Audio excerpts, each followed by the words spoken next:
The topic we have chosen is whole body CT screening for cancer and whether or not it should be used for asymptomatic patients. Whole body CT scanning has been marketed as a means of screening for early signs of illness in patients who otherwise would have no other symptoms or disease risk factors. The argued benefit of whole body computed tomography is that a disease such as cancer can be treated more successfully if it is detected early on. CT scans can be and are invaluable in society. They are highly beneficial in circumstances where you are investigating suspected problem organs or suspected disease. The problem with whole body CT scans is that the risk significantly outweighs the benefit. It is a medical procedure that involves a large radiation dose and can come with little to no benefit to the patient. The Australian Department of Health has warned that a whole body CT scan with an effective dose of 10 millisieverts may be associated with an increase in the possibility of cancer by 1 in 2,000. This cancer risk outweighs the possible health benefits for healthy people under the age of 50. There is, of course, a chance that a latent disease is uncovered, and that is a possible benefit of a whole body CT scan. However, it is important to limit the amount of radiation a patient is exposed to and limit the suffering that may result from this dose. So the CT scan is a non-invasive, painless and relatively safe procedure that can assess a body's part structure or shape and detect serious injuries or diseases such as cancer. CT have revolutionized the capabilities for imaging, image-guided therapeutic intervention and improved targeted radiation therapy. It is believed the whole body CT scan plays a key role in the early detection of disease. Also, researchers want to raise people's consciousness about the fact that there is now a tool available to detect 3 of the major killers in our society: heart disease, lung cancer and colon cancer. However, patients whose scans show no evident problems may lose in the long run, as the exposure of whole body to radiation is too high.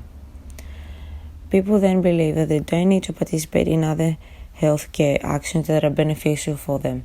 So should be a whole body CT scan used for symptomatic patients? The advantages of a full body CT scan are limited at the moment, as the risk of such procedures seem to be higher.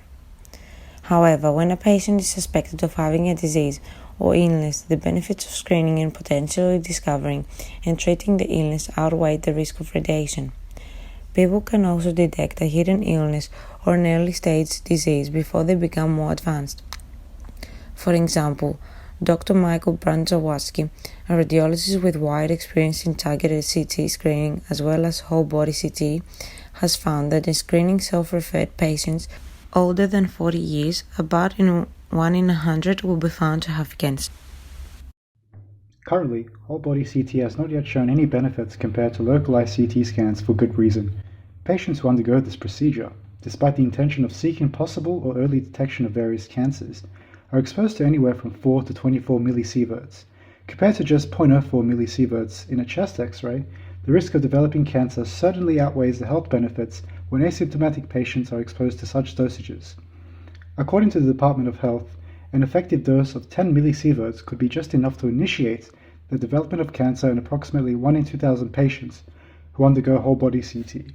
Since there is a less than 2% chance of tumor detection in screened asymmetric patients, the risk of false positive findings would further lead to more unnecessary changes in procedures, again increasing the likelihood of progressing the rate of development of cancer. It is because of these factors that the FDA has described full-body CT scans as irrelevant in asymmetric patients, especially as a preventative healthcare measure, also claiming that the test is to be performed on at-risk populations and only in circumstances where the pros outweigh the cons. For instance, cases where the specialist suspects the presence of a specific disease is only when full-body CT scans are applicable for diagnosis. Through our research, we have come to a conclusion that the cons outweigh the pros in regards to using whole-body CT screenings to find early signs of cancer in asymmetric patients. Full-body CT scanning is seen to be as a peace-of-mind procedure, and 98% of participants show no early forms of cancer. Adding to this, the individual is exposed to levels as high as 24 millisieverts of radiation, which is deemed to be unnecessary amounts of exposure for a precautionary procedure.